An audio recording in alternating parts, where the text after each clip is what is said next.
Partial funding for this program was provided by a grant from the Program for Rural Services and Research at the University of Alabama.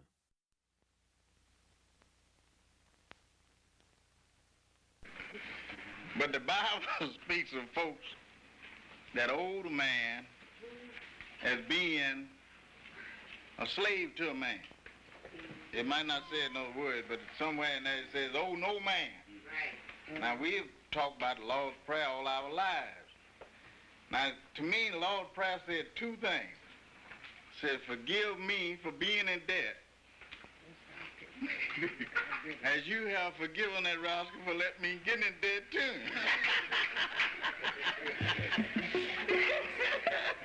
And say, give me daily bread. I can't stand the rain. That's all I know it says. Against my window, bringing back sweet memories. Yeah, when the rain, do you remember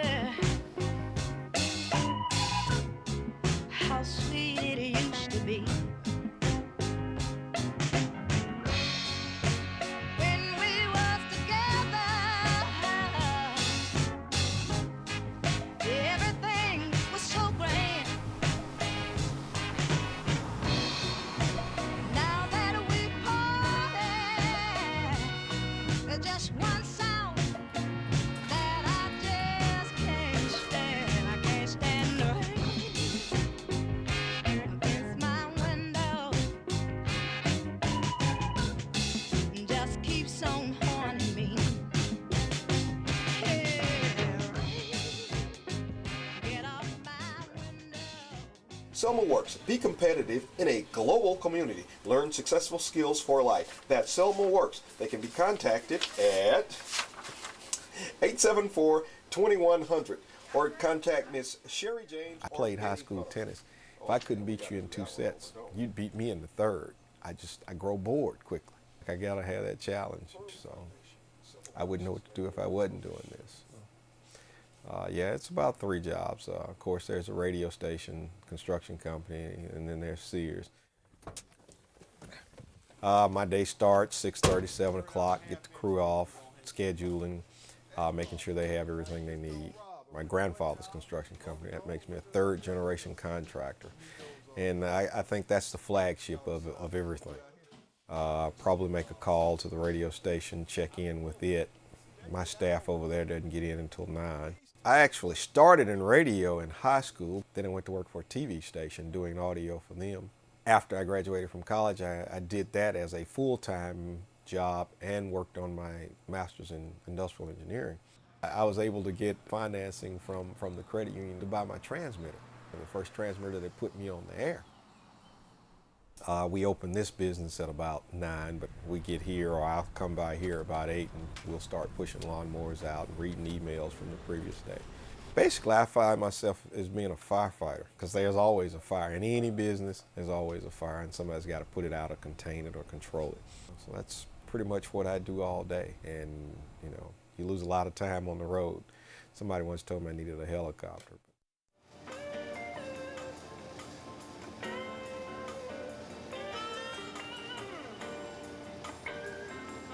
I started off on my aunt's back porch with one chair.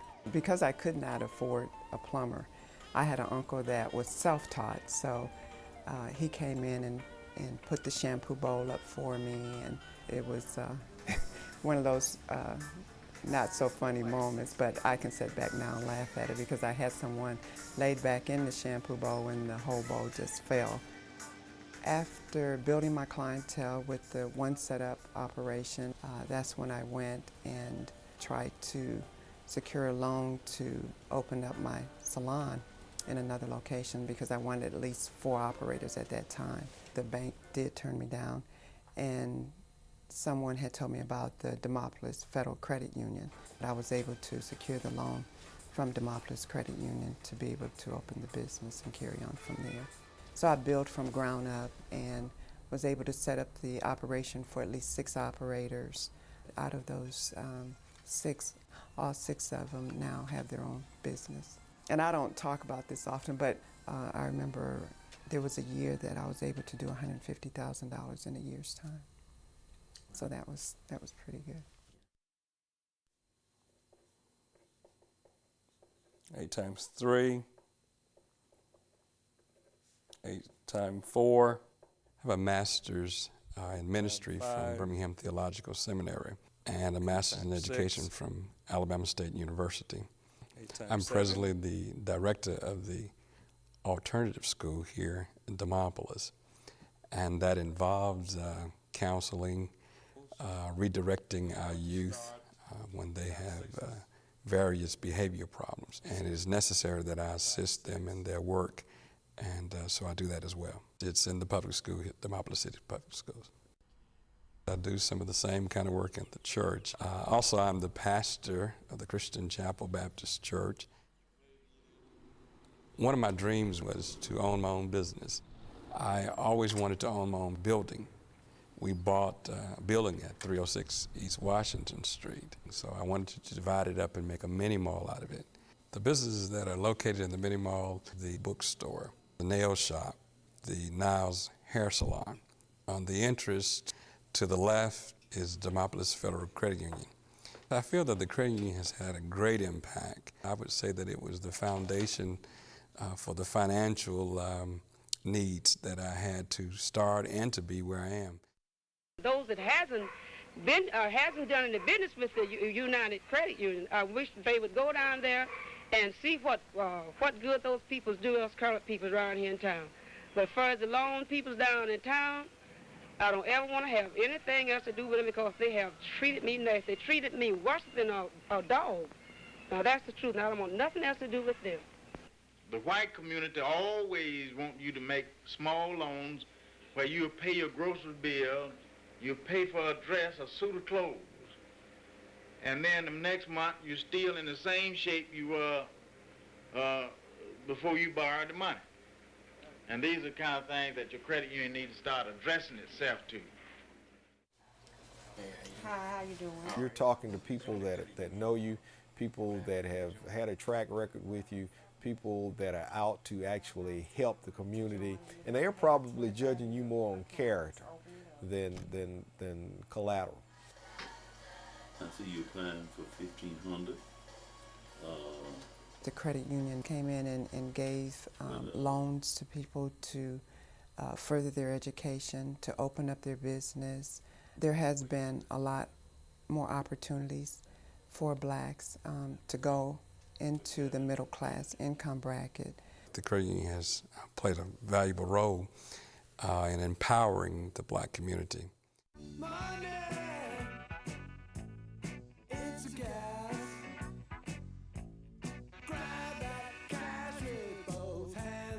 And it's some tricky competition. And it goes in the form of check cashing outfits, payday loan outfits, and they have the neon signs in the window, cash your check here, we won't cash it until Monday, this, and this. A lot of these check cashing outfits are being fronted by banks now. It's just another way to get into the community and get the low income money that you could have been getting all along with your local credit union. This credit union has already done the hard and difficult task of serving the unbanked, of serving a lot of people who were out of the economic mainstream, of serving a lot of people who can't get it anyplace else. I do think there'll be a tremendous reaction to this consolidation in the banking industry, and that credit unions might be the way that people deal with that.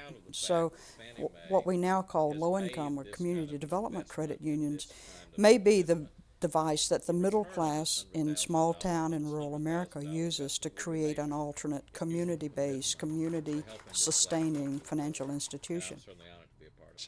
And if we do that, then we can see the larger business with a desire to come here, and I think that we could empower the community, not just the community, but the black belt at large.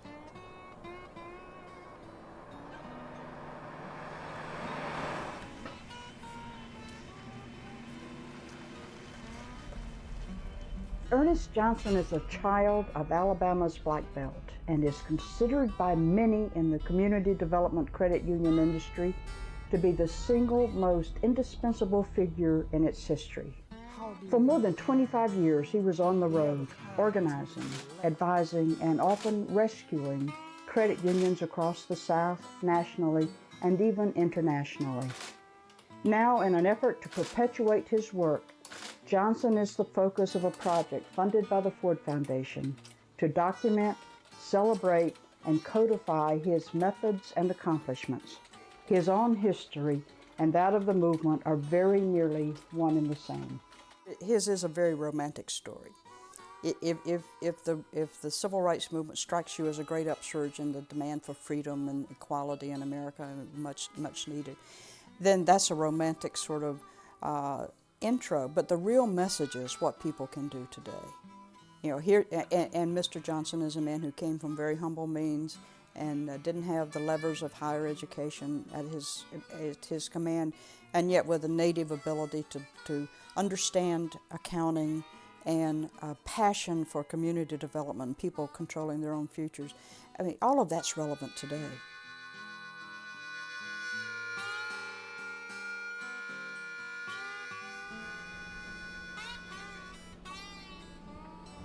I grew up in Lee County, Alabama, east central of the state of Alabama. To grow up in Lee County, Alabama, and being black was very, very difficult. The situation was terrible there because the jobs was owned by the upper class whites. Most black folks, they work for a small amount of money. My father was a farmer, but somehow he made it. Our parents had just come to the point that this is the way, this is the life, this is the way it's always going to be. And you were telling me there was a porch here. In the beginning of this house, that was just a one room and a shed for a kitchen that was over this side. It was 11 children born here in this house by my parents. My father grew up about 400 yards north of here. Okay. And he got married to my mother in 1926. In my coming up, all the way from a small child, very little, I had in my mind that there's always a better way than the way we were living. I lie in the bed and I just think about plying a mule all day. And I would just think, my father had a mule named Sam, and Sam was slow. And when you walk behind that ply with the sun shining real hot and whatnot, and the mule is not walking fast, and you have time to just think, it gotta be a better way. It got to be a better way than life. The Moffett community and nearby Crawford are on the eastern edge of the Black Belt. The old plantation region was also a center of civil rights activity in the state. Its central artery, U.S. Highway 80, could well be called the Movement Highway.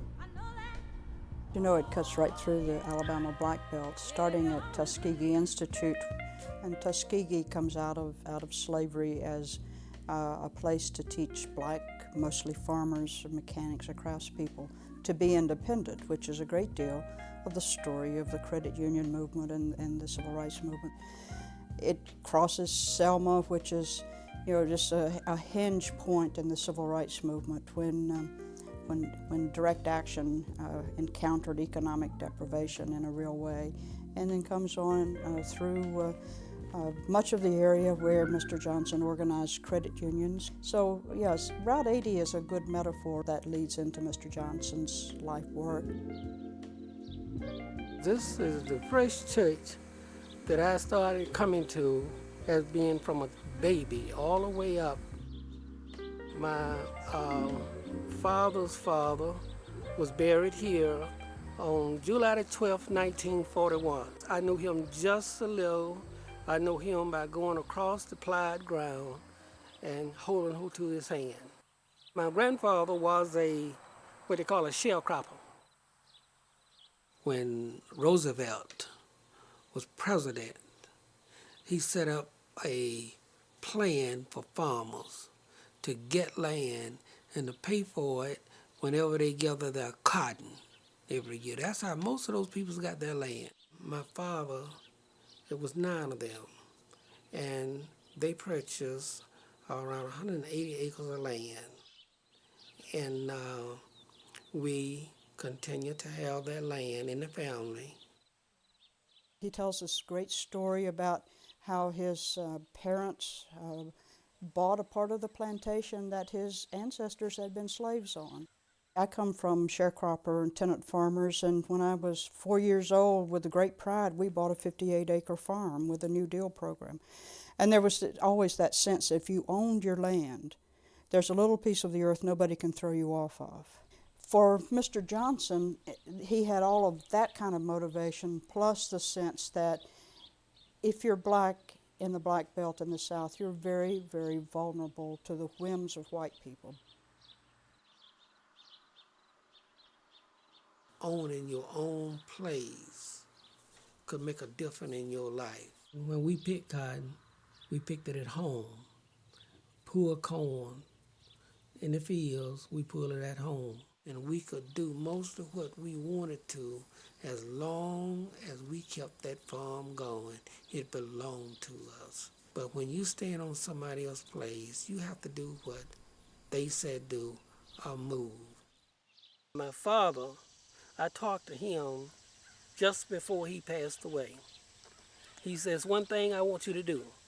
I want y'all to please hold on to that land. That was his last words to me. After the Civil War in the Deep South, poor whites and blacks were involved in what they call sharecropping.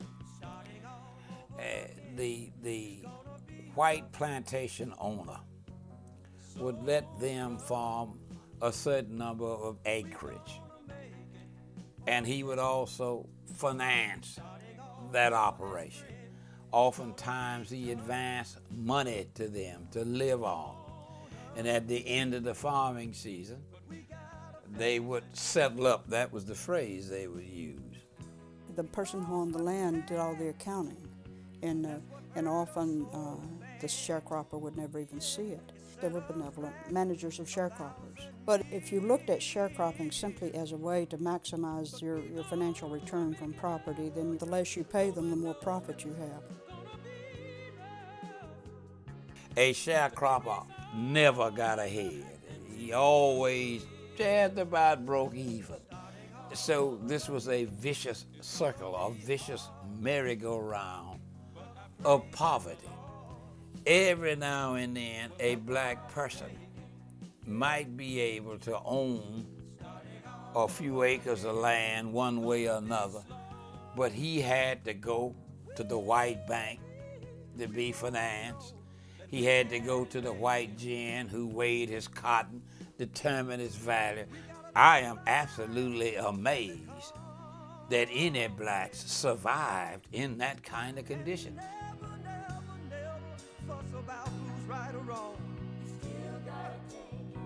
There are a myriad of techniques by which blacks lost thousands and thousands of acres.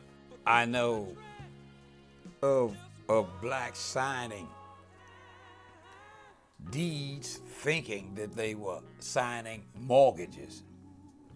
And that was done deliberately. I had in a number of cases where we were trying to set deeds aside on the basis that they were procured through fraud. A lady went in to get the school clothes, and they needed $50. And they made that lady put up 50 acres of land just to get some school clothes. And I thought that was awful because that land was set up to be taken away from her. I know of blacks who mortgage valuable land for 1/3 or less than that of its value, simply to get out of some little picayune difficulty that they were in, legal or otherwise, and then couldn't pay it back and lost the land. If the power structure decided they wanted that property, it was easy for them to come in, plant evidence, drum up charges against you. And back in those days, if the white man said it, even if you had a lawyer, you had no defense. Another gentleman, they took that land away from him, so they gave him his house and gave him an acre of land. They had worked all their lives to pay for this land. Now, how did I first get involved, and how did I first get upset with what was going on? I was a child, but I can remember it as it was today, that someone had stole some soda. The sheriff come directly to my father's house and asked him, did he get the soda? And my father told him no. We all know that my father was not bothering with the kind of things that they accused him of. And he told my daddy he was going to take him to jail in front of all of us children. And when my daddy went to get in the car, he hit my daddy very hard with a cane. And that made me bitter. It made me extremely bitter. You were telling me the other day that you were working over here at Muskogee Mills and came over to this bank to try to borrow some money to buy your uncle's property out at Crawford. Yes, I wanted a car. I asked about purchasing this car, and the loan officer in the bank, he agreed. Well, about 2 months later, I went in the bank and I told this banker I changed my mind about the car. I said, I want to buy some land. Some land? He turned around and told me that that's a horse in a different color. And what he takes from him with that is a bitterness that that people are willing to loan black people money to buy something that they can consume and use up. You know, the car will have decrease in value every year until it's worth nothing. But they won't loan them money to buy something that will increase in value or stay stable in value like property. People say I was a hell raiser, even black folks. They say I was a hell raiser. You was a troublemaker. I was just very angry. I was trying to organize kids in the school. It's the main focus that I was on. You don't have to let people run over you and take what you have. During his younger days, it was unheard of for a black person to talk back to white people who was in authority. Ernest never showed fear, and that was pretty much well unheard of, especially out in the country area, in the area that he lived. And it kind of made people fear him. And a couple of folks said, we're surprised he didn't get killed, and we were kind of glad when he left town. He was stirring up trouble. He was always saying this is not right and we don't have to put up with it. To people who thought, okay, it's not right, but maybe we do have to put up with it. I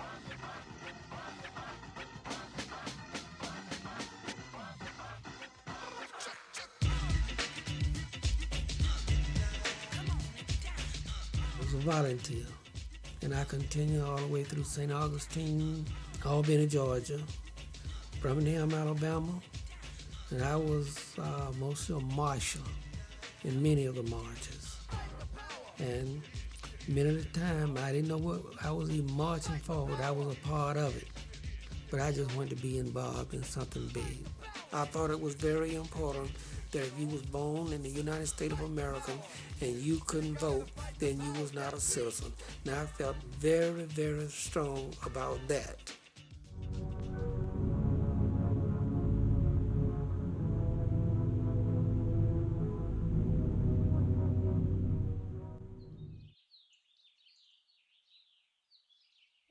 Selma has long been a regional trading center for West Alabama, so it was logical to also work in Selma. The organization I was most involved in was the Student Nonviolent Coordinating Committee. The Student Nonviolent Coordinating Committee went out into rural areas, mostly in Georgia, Alabama, and Mississippi, living with people in communities and organizing people, trying to get people registered to vote. Going to people's house, sitting there and talking with them, going in the field where people's was, pool hall, or wherever they lived. They lived a long ways apart. Sometimes I rode a bicycle, but I always carried the balance to show them the importance of voting. Some listened, some didn't. I think in places around Selma that were so predominantly black in population, it was really clear that if voter registration succeeded, white people would lose control.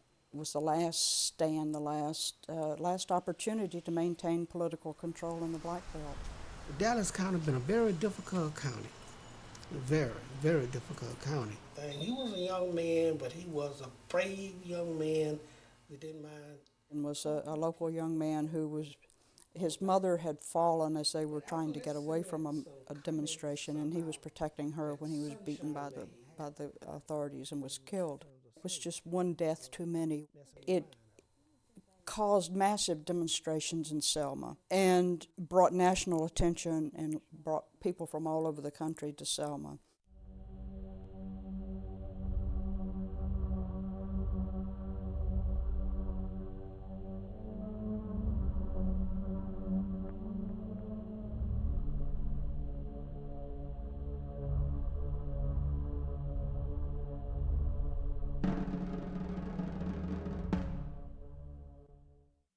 Going across the bridge, I was on the left side, on the outside. And I was just halfway the bridge when the rest of the crowd got to the bottom, down near the bottom of the hill. And I saw the emotion, the people's trying to run back or whatnot. I saw the state troopers, and the horses stepped on this old man. That was one of the scariest times of my life, of being in a march, because I talked to some of the people that was beaten real bad. And some of those people said, well, there's nothing else I can do anymore. This old lady said that had some ribs crushed in, said, I'm ready to go home to my Lord and be free. I won't ever forget those words that she said to me. Then all of these people began to start to coming together in the movement. And that told me that this is the change. This is what it's going to have to be to make a change. And things did change. The product of the Selma demonstrations was the Voting Rights Act of 1965, which put federal election registrars in counties in the South that had low African American registration and did away with poll taxes and to some extent literacy tests. Lots of things came together in Selma that changed, that's why I say it was a hinge in the civil rights movement. It opened a new avenue. And that was a great thing. It was so great to see those peoples come together until I shedded tears over it. The long-anticipated Freedom March from Selma to Alabama's capital of Montgomery finally gets underway as Dr. Martin Luther King addresses the crowd at the starting point. Twice before, the marchers had been turned back by state troopers. Now, Selma to Montgomery March, many of those people were seen on television, and they didn't have anywhere to go back to. These sharecroppers now marching for the right to vote and all of that, and they being looked down upon by the plantation owners, by the bankers and so forth. In one way, the opposition used to try to kill off the civil rights movement was to put out of business any person who participated. Many, many sharecroppers were given 24 hours to get off the land. Those who were not sharecropping and owned their own land saw that the banks were not going to renew any mortgages and were going to recall any mortgages overdue. And that happened on a wide scale. They was dragged out. They were thrown out. They didn't have anywhere to go. I have known several families to live in what they call a shotgun house because they didn't have anywhere to go. It was that we are going to punish those involved in this civil rights activities. We are going to make a living, breathing example out of them so that others will understand beforehand not to get involved. I saw that up close. My husband was an 18-wheeler truck driver, and I worked for the U.S. Department of Agriculture. When the Civil Rights Movement came to Demopolis, we wanted to better our lives as much as our children. So that's why we got involved. We worked in all of the surrounding areas here in Marengo County to try and get people registered. Cassandra's our oldest daughter. The school that we had for the blacks would have 50 and 60 children in one class. So when they built the new school in Demopolis, the ratio of students to teachers was something like 14, 15, and we felt like that would be a better chance for her. There weren't any children who were black. She was the first one enrolled. So we went to PTA meeting and came home, and that very night, my husband got a call from his boss, and he could either take our daughter out of the school or he would lose his job. So she didn't come out of the school, and so he subsequently lost his job. That same year in October, the U.S. Commission on Civil Rights had a hearing in Demopolis, and I was asked to testify. Mind you, we had not missed a note since my husband lost his job. And we got a letter from the bank stating that they were going to foreclose because we were behind in our payments. We've had white men to come by and drive by, and my husband's out there and they'll holler that you better tell your wife she better shut up or we'll shut up, all those kinds of things, you know. And then sometimes they would drive by and just stare and not say anything, you know, I guess to intimidate you. And but that gave us the motivation to do more and continue the fight. For Johnson and other veterans of the movement, the message was clear. Political action alone was not enough. At this time, the word is out about soul power, balling your fists up.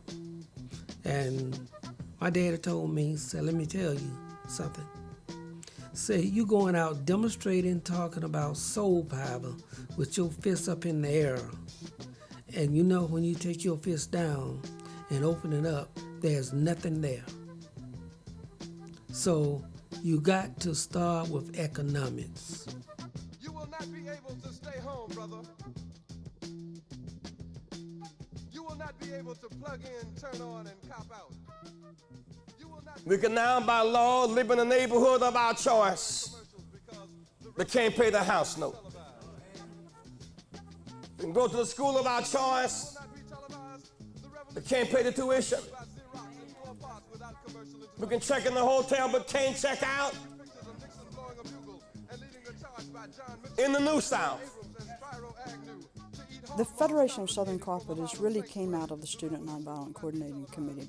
When people would be kicked off the farms, SNCC workers felt responsible because in a sense they were. So that the thought of trying to find some way to help people make a living was the beginning of the Federation of Southern Co-ops, and I was the second person hired. The first thing we did was go all around the South and visit these places where people were trying to start these economic activities to provide technical assistance to these people, not to tell them what to do, but whenever they decided what they wanted to do, to help them do it more economically. And we all thought the credit union would make a big difference in their lives because we was able to loan money for them to save and make a loan to each other without going through all of the intimidation that was going on in banks. So credit union was organized. It really grew out of the civil rights movement. Now you can borrow as high as $300 We are joining a new member into the Minneapolis Federal Credit Union. You want to stop and let us explain the credit union to you? In 1966, the credit union became a reality. And it was so exciting that night when it was brought before the group at that movement meeting. The Office of Economic Opportunity changed the Credit Union Act in 1964 so that low-income communities could qualify. Mr. Johnson got into that early on. While he was still actively participating in demonstrations, he was also learning about credit unions. 439 what they call limited income credit unions, mostly in the Southeast, was organized to help to solve many of people's money worry and to help save their land, educate their children, and what else was needed. We needed money for a house, and in order to get the house, we needed land. And that was our first step. We were going to try to get our land, and then we would think about the house later. So we set out to try to find out ways in which we could obtain money to get the money for the loan. So we went to the bank. We found out there if you didn't have any collateral, any credit references, that it would be, well, you just couldn't get money, in order to buy land or any kind of. Both we were young when we first started at this thing. So the next thing we did, we tried a loan company, and we found out that the interest would really be too high for us to pay. We just found out that we just couldn't meet their prices on it. So the next thing I heard, it was credit unions. I was working at the Head Start office at that time, and just about the time that the credit union went into effect. And I see people coming in and out, and then I thought that was the answer to my all the problems that I had been having. So one day I sat down and talked to Ernest and asked him. At first I thought it was pretty much the same thing as the loan company and the bank, but I found out that it had been especially designed for the poor people, and I found that the interest rate was so low that I just couldn't believe it. So we borrowed our first $200 from the East Alabama Federal Credit Union, and we made our down payment on our land, and that solved our first problem. But we don't know what we're gonna take the next step, because we would have to have more than $200 to even think about, we'll start building the house. There were lots of people, organizers all over the country, who said this is a good tool for us to use, and they organized quickly lots of credit unions without going through the basic steps of teaching people what a credit union is and how they have to work at it. Not any of our credit unions was housed at a decent place back in the 60s. Sometimes they was housed out in a garage. Sometimes they was housed in a room under a bed. Sometimes people be eating supper and people's come in to do business. And they would move the plates back off the side on the table and open the books and do business. Well, when in getting started, we didn't have an office. They made me the president. They made Mr. Emmanuel Coleman the treasurer. We operated out of his barbershop. Everybody was volunteer. So when you're working with a volunteer team, people come to work when they get ready. The books was not in order. They was having delinquency. And that went on for many years. He took it almost as his mission to save every one of these OEO credit unions, even though some had been organized on the flimsiest and most uncertain kinds of foundations. And so he would get in his car and go and spend day after day and night after night. Often he wouldn't get a motel room. But I have went from credit union to credit union to make sure everything is all right. When the National Credit Union Administration was criticizing them, threatening to close them. He'd just sleep a few hours and get up and continue until he got their books all reconciled. In fact, over 30 years I've known him, and he has worked with me in helping keeping our credit union on track. In sometimes he get there and he get into the work of it, and he'll go there all day without eating until he get this problem solved. He always is very diligent and conscientious about working with the individuals, be it in the records, and he's a perfectionist now. He'll work all night to find $10. And then he would go to meeting after meeting after meeting, training people in what their duties were and how to run the credit union more effectively. And then he'd get in his car and go to the next one. Sometimes he wouldn't be home for weeks at a time. And he would go wherever the credit union called. Anytime they called, he would go. And he took it as a mission, not as a job. And he thought, for many credit unions, he was the only thing that stood between their fragile little attempt to form a financial institution and its collapse. With a credit union of our magnitude, we are not able to really recruit a lot of people with the expertise in banking, and bookkeeping. By these individuals not knowing anything about bookkeeping, they sure enough got filed up. Soon after that, an examiner came in to examine the books. And when he got there, he couldn't find no head or tail. That's where we called Mr. Johnson in, and he stayed there 2 weeks. And in 30 days, that examiner came back. He didn't find anything wrong with those books. If we couldn't straighten those books out, I believe this would have closed it down. Everyone knows in the entire agency, when you say Mr. Johnson is working with somebody, then you know they're about to be saved. I know that he has signed and co-signed for people who've not had jobs because they needed whatever it is that they needed. And they needed someone to stand up for them, and Ernest was a guy. Oh, does he have significance? Good Lord, the man has credentials that you can't even dream of. I don't think he even knows he has them. It's leadership throughout the credit union movement. When Ernest makes the phone call, Ernest talks to someone.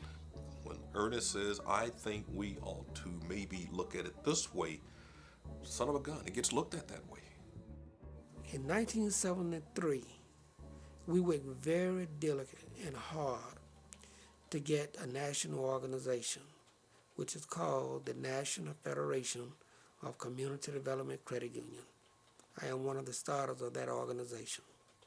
And then I got foundations to put money direct into credit unions. Under the original enabling legislation for low-income credit unions, only members could make deposits. Well, it took forever, at $1 a week per member, to build up enough money to make substantial loans or make many loans. Sometimes we just didn't have some money sometimes. Sometimes we had to curtail loan because it wasn't none there to loan out. He was a leader in that effort to change the laws, and then he was very effective. In 1 year, the numbers are staggering, but it was something like $20 million he got in non-member deposits for low-income credit unions. It's a lot of credit. I think we were at $40,000. And then with the non-member deposits, they helped it to grow maybe to $500,000 or $600,000. And we really could help those that, who needed help. When Mr. Mandela was released and others were released from prison, Mr. Johnson was hired by U.S. Agency for International Development to go and preach more than teach the low-income, the self-help credit union philosophy. And I believe it was 14 credit unions that he's credited with organizing in South Africa. It has a universal application, not simply to Alabama or to the Black Belt of the South, but as he proved in South Africa, it's information that people who want control over their financial lives can use no matter where they are. One of the things that has struck me traveling around with Mr. Johnson over these last 4 years is how unprompted people come up and say, in effect, he changed my life. And one of the things that he says that I get echoed back in these unsolicited testimonials is that he loves these people, and they in turn love him back. Now, what you'll be taking next semester is Foundations, This is where you'll be going into the hospital. I grew up in Aliceville, Alabama, that's in Pickens County, in a small rural community. And I met Mr. Johnson, when I was a freshman in high school. I knew I wanted to go to college, and I got a scholarship to go through Mr. Johnson. And the credit unions was just a way for me to save money while in school so that I can have money to later go to for graduate school and medical school. I am the first person in my family to go to college. I've always wanted to be a doctor, and growing up in Pickens County, we need some more healthcare professionals, mainly minorities. And it's my goal to become an OBGYN and to return to underserved areas like Pickens County to practice. I live with my mother in a single-parent home, a small rural community, so it's important to have people to encourage you to move beyond what's in your environment. Ever since I met Mr. Johnson, it's not just been a financial advisor, but also a mentor in other areas of life too, personally as well as educationally. I was interested too in his background and how he grew up. That always inspired me to achieve. I felt like if he can achieve his goals, then so can I. In the African American community, you tend to look for successes, and you look for successes that look like you. And every time you find one of those, you feel a lot better about seeing it because you know, by God, it can be done. It can be done. But time and his grueling pace have taken their toll.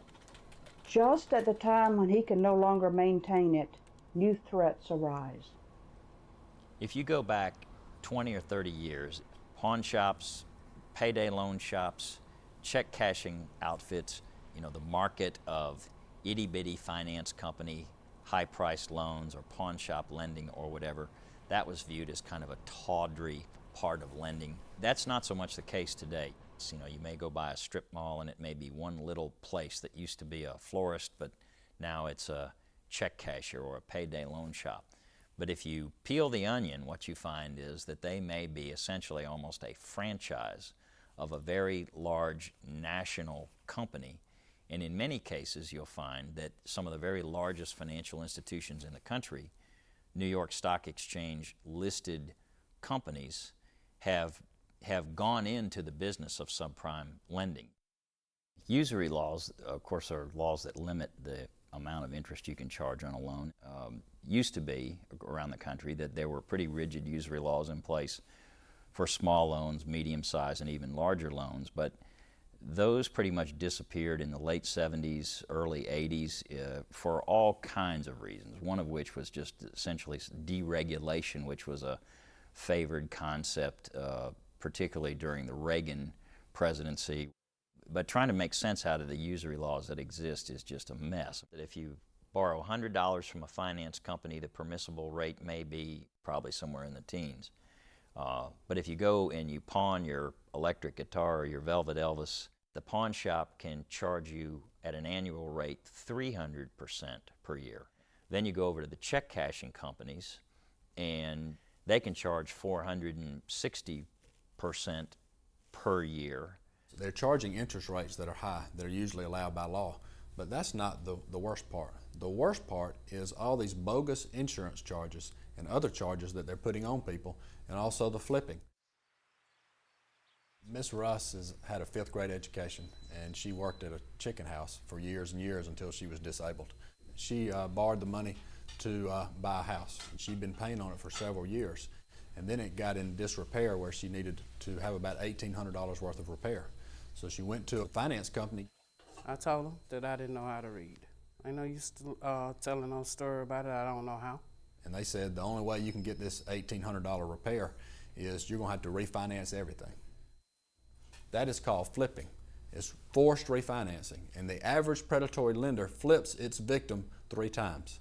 In any loan transaction, the newer the loan is, the more each monthly payment is devoted to interest and not in repaying the principal on the loan. If you make 4 or 5 payments and then you start over, and you make 4 or 5 payments and you start over, the effect of that is you're making monthly payments sort of in perpetuity, but you're never making any hay against the principal. So they flipped her. They refinanced her old loan, gave $1,800 to a contractor to do some work, and then charged her $2,500 in credit life insurance. In the fine print of the documents, it says you don't have to get the insurance. The truth of the matter is, if the number of words on these documents you have to sign to get one of these loans is several thousand words. And people don't read those. People who can read don't read them. But in this particular case, she couldn't even read, which really makes it worse. We say in that case that they targeted her because she was one of the most vulnerable people in our society. The work that was done was shoddy work, but yet she's left holding the bag for it. And plus is now on the hook for over $40,000. I think there are absolutely some lenders in the subprime industry that target the disadvantaged. That's been established in litigation all over the country, and there's no question about it. And that's not just opinion. It's an unfortunate upside-down world that the people most in need of protection get the least and understand the least when they go into the credit market.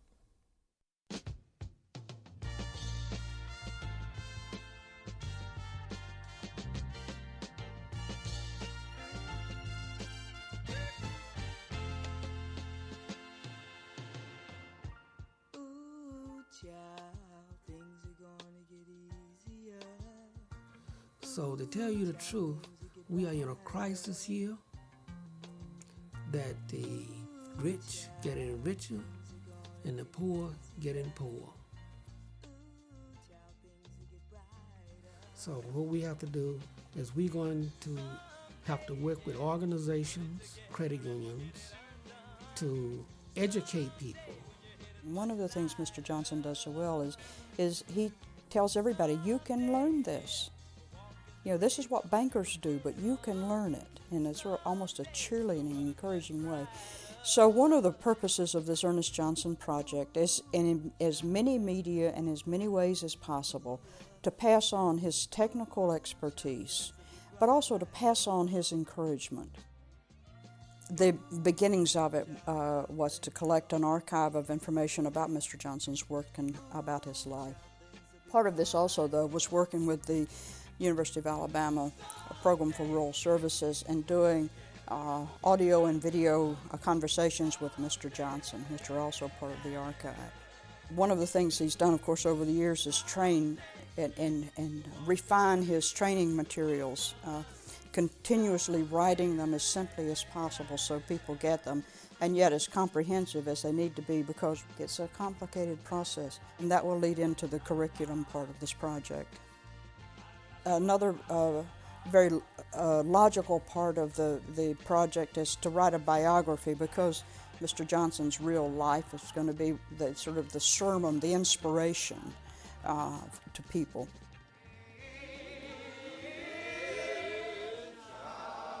When we were at his home church over in East Alabama, he pulled out the hymnal and showed me his father's favorite hymn.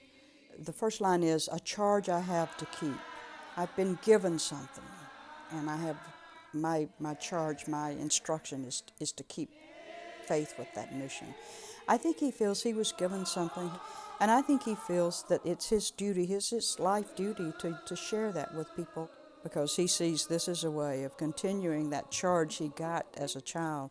He's got to communicate it with as many people as possible.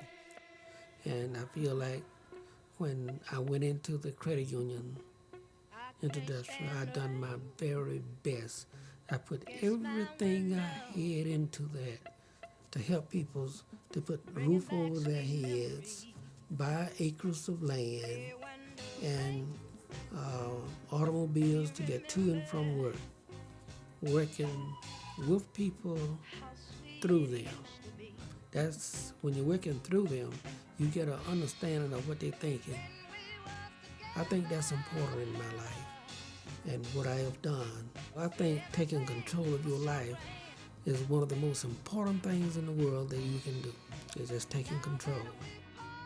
My whole life has been about helping people to help themselves. Mr. Johnson is known throughout the world as a credit union person. Probably one and only type of a person of his kind in the world today. When you have a one-of-a-kind person, you see, when that person leaves, hopefully what he stands for and what he's about really doesn't get left behind.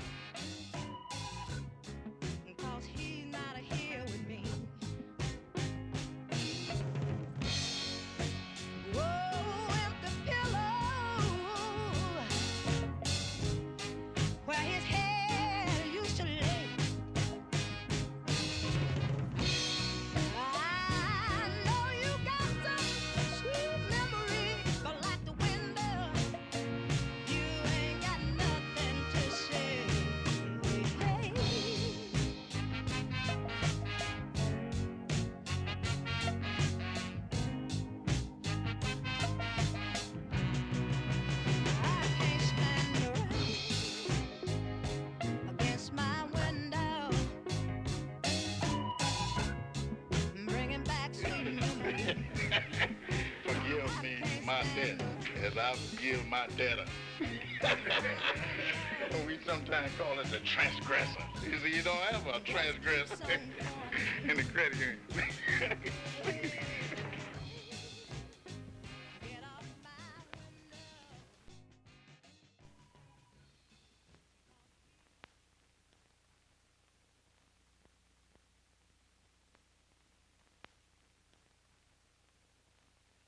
Partial funding for this program was provided by a grant from the Program for Rural Services and Research at the University of Alabama. Videotape copies of this program may be purchased by calling 1-800-463-8825